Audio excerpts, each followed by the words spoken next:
So in the fragrance world, when it comes to the term performance, people typically think of two things: projection and longevity. Pretty self-explanatory. Longevity is how long the fragrance will last on your skin. Projection is how far out that scent will push. But in my opinion, the underrated performance metric that people often overlook is scent trail or sillage or sillage, whichever you prefer. The idea behind this is very simple. It's the trail that is left in the air behind you after you move or walk through a room or a space. And for me personally, when it comes down to choosing what I prefer in terms of performance, I'll take a scent with good longevity and heavy sillage or scent trail over something with good longevity and strong, far projection distance. Me personally, that's what I like. I like the idea of the scent lingering in the air even after I've left. It's just something that I prefer when it comes to, my fragrance selections. Typically, you'll get that with higher concentrated scents, eau de parfums and parfums. Not always, but more often that is the case. And so that is the focus of today's video. We're going to be going over scents that leave an incredible scent trail behind you in the air as you move through the room. It just lingers, and also you'll find that a lot of these, they just smell better in the air. When you spray it on your skin and you smell it close up, it smells great, but actually catching a whiff of this one in the air, catching like a whiff of that trail, is next level. So I'm gonna drop links to everything we talk about today down below in the video description. Now we're gonna start off with cheap niche. It is Mancera Cosmic Pepper, one of my favorites from Mancera, and talk about a great entry-level niche fragrance. I would say overall Mancera is a great entry-level niche brand. In fact, that is where I started when it came down to buying my first niche fragrance. It was actually Cedrat Boisé Eau de Parfum. This was probably 2017, 2018, somewhere around it. And that's a great one to start out with too. They have some other options that you could, dive into first if you don't want to go too far. I would avoid things like red tobacco if you're just starting out with niche, but they do have options that work out great if you still want to stay kind of designer level and very mass pleasing, and Cosmic Pepper is at the top of that list. It kind of smells a little bit like and or reminds you of Chanel Allure Homme Sport / Sport Eau Extreme mixed with a little bit of this peppery, spicy La Nuit de l'Homme type of style from the spices, even a bit of a warm spice and the lavender. That's kind of what this one is to me. So very aromatic, fresh, and of course, peppery. That's the name of the game.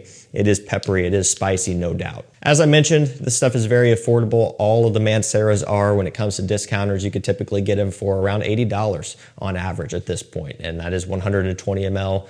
Full presentation most of the time. Sometimes testers for a bit less than that too. And the testers usually do come with a cap as far as I'm aware. The longevity is great. No complaints there, but the trail is where it really gets good. This stuff does linger. It is pretty heavy and rich and full-bodied in the air. So when you wear this one and you walk through a room, it is going to hang. And again, smelling this in the air is when it just gets so much better. Because smelling it up close, you're getting hit with all the pepper, right? All the spices and everything. But catching a whiff just kind of on the tail end there, man, it smells so good, so silky smooth, even though it is kind of peppery and spicy. And you'll notice, or you'll realize, I suppose, why people compliment this one so much when you catch a whiff in the air, especially off of somebody else. All right, next up we have Valentino, born in Roma. This is extra dose. Now we have 3 notes with this one, just like Uomo Intense, although they differ. This one has spicy notes, lavender, and woods. Now, the original Roma Intense, I believe, has lavender, vanilla, and vetiver, I think is what it is. So 3 notes each, but this one is a little bit different. More of a spicy take on Roma Intense. More rich, more full-bodied, still sweet, like you would expect from the Born in Roma series, but it does have some more balance. Instead of using a vetiver like Roma Intense does, which kind of gives it a soapiness, I get less vetiver from this and more of like a sandalwood and maybe even some cedar wood in here, giving it a little bit more of a heavy woody presence rather than like a soapy, clean woody presence like you would get from the vetiver. But this does smell really, really nice. And essentially this is the parfum version of Roma Intense. It is a true parfum and it does have more of a rich take on that scent. So it kind of makes sense and it works out really well. Longevity, amazing. That's not the key focus of this video, but a lot of these are going to have good longevity. This one is no exception. However, again, it's that scent trail. The stuff lingers in the air like crazy. Given that high concentration, it really helps it along. Couple sprays of this, and as you move through, it's going to hang in the air for quite a while. You'd be surprised at how much this one sticks around. And you could also kind of test that for yourself when you just spray it up in the air yourself, not necessarily wearing it, but some of these scents, man, you spray them in the air and they hang, it almost fills the whole room for that short period of time. So that's kind of one way you can see how it's going to do as well. But really, really nice. And if you want just a more rich take on Roma Intense, check out Extra Dose. You can get testers for a good price. Full presentation's a little bit more money, but not horrible compared to the regular version. And some might actually prefer this. All right, this next one here from Armani is going to be Acqua di Gio Elixir. So this here, another parfum concentration, has great longevity, really, really good trail. And what I like about this is it is kind of a different take on the Acqua di Gio DNA. What they're doing is they're still giving us like the citrus and stuff. We're still getting the watery notes, of course, it's an Acqua di Gio. The things that make this one stand out, for one, is violet leaf. We have not seen violet leaf in any other Acqua di Gio yet, at least unless I'm missing something very, very distinct. I just don't think we've seen that. I'm thinking back to the discontinued stuff, and I don't think it's been in any of them, okay? So violet leaf already gives a bit of a unique texture. It's a very distinct smelling note. When you've smelled it once, you'll be able to pick up on it anywhere that it's used. I've always said that it has a very unique, watery, and almost like purple type of smell, if you were to imagine what the color purple smells like. And I know it sounds weird, but it's just, that's how I describe it. And again, any scent that has violet leaf to a degree of which you can actually perceive it, it does change the personality of the scent, and you do pick up on it here. The other thing that this one has that's different is the introduction of leather. Again, I don't think we've seen leather in any other Acqua di Gio yet. I think even Absolu Instinct, which was a heavier, woodier take, didn't use leather, although I guess I could be wrong. But again, this one still does go in a different direction because of those reasons. It took a little bit of getting used to, not gonna lie. At first, I was a bit thrown off by this one. However, I've come around to it and I do really enjoy it a lot now, especially because the prices have stabilized a little bit on discounters. Still expensive, but better than retail. Great trail, okay? This one does hang, and it's because you get that leather and just some of the other woods going on with some of that brightness as well. Just a nice mixture to help this one really stick around in the air. This next one is Givenchy Gentleman Eau de Parfum Boisé. Has iris, cacao, and sandalwood. Absolutely amazing. Such an underrated flanker, at least in my opinion. It's not like it's never been talked about. However, I think it's been overshadowed by still the Eau de Parfum. Of course, that came out way before this one. However, it's always been pretty popular. And then what happened was we had like the Eau de Toilette Intense, which kind of is a fresher take, and it did okay. But then Reserve Privé came into the picture, and then it was like all eyes are on Reserve Privé. Still get a little bit of residual hype or buzz surrounding the regular Eau de Parfum because it's been popular for years, and that just took even more attention away from Eau de Parfum Boisé. And so to me, this one is just not really talked about all that often, but it's a nice, smooth, creamy take on this DNA. Still sweet, but not as sweet as the Eau de Parfum. Also not as sweet as Reserve Privé. It's a really nice middle ground where you're still using iris. It is still powdery.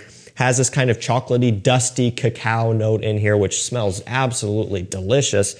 And then that nice, smooth, silky sandalwood. I love sandalwood, right? And it's especially when it's used like this, where it's just so creamy. It just smells amazing. Definitely well suited for fall and winter use. We still have some cold weather here left coming down to the end of February and going into March.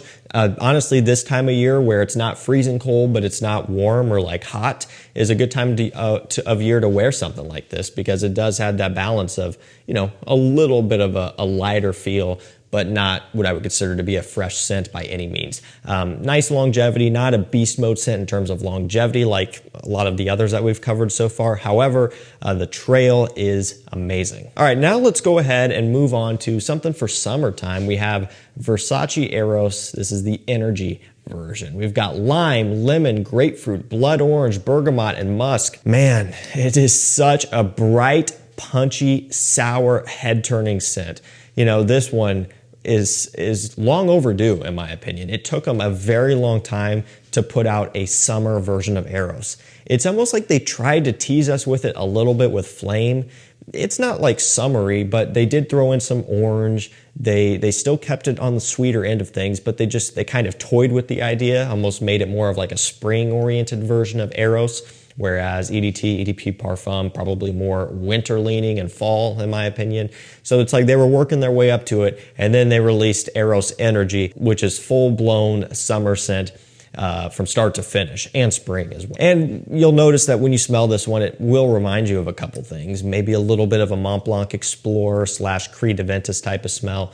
And I always say Mont Blanc Explorer because this is like Explorer in the fact that it doesn't have the same level of woody depth and presence that Aventus and some of the other Aventus clones have. You know, Aventus, love it or hate it, very expensive and overpriced at retail, but it does have a lot of impact. You can tell just by spraying it that it is a punchy, well-blended scent that really does turn heads and just, it doesn't feel muddled.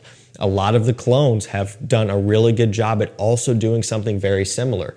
Mont Blanc Explorer, a little bit more flat, or what I like to say, it's a little bit more two-dimensional. It just doesn't have the same level of depth and richness and impact that Aventus and some of the other clones have. And neither does this. So that's why I compare this more so to Mont Blanc Explorer, but it's like Explorer with a ton of lemon and lime off the opening, and that is what makes this one. It is the opening. Pretty much from the first spray, you're gonna be hooked. It's just addicting because it's punchy, it's sour, it's vibrant, it's fresh. This is something that turns heads like crazy because when it hits your nose, it is just like, you can't escape it. You can't not notice it. It's very, very strong and potent in that regard. Longevity is pretty solid on this given how fresh and bright it is, but the trail that it leaves is amazing. And this one also does have pretty strong projection as well. So you're kind of getting the best of both worlds. You're getting some good distance off your skin, especially after you first apply it. It really pushes out pretty well. But then as it starts to settle and some of that projection distance goes down, you're still leaving a heavy trail behind you. It's great for spring, great for summer. Kind of running down to the end of the video here with Ralph's Club Elixir. Has iris, leather, olibanum, and some lavender in here, which is kind of a key component to the Ralph's Club lineup.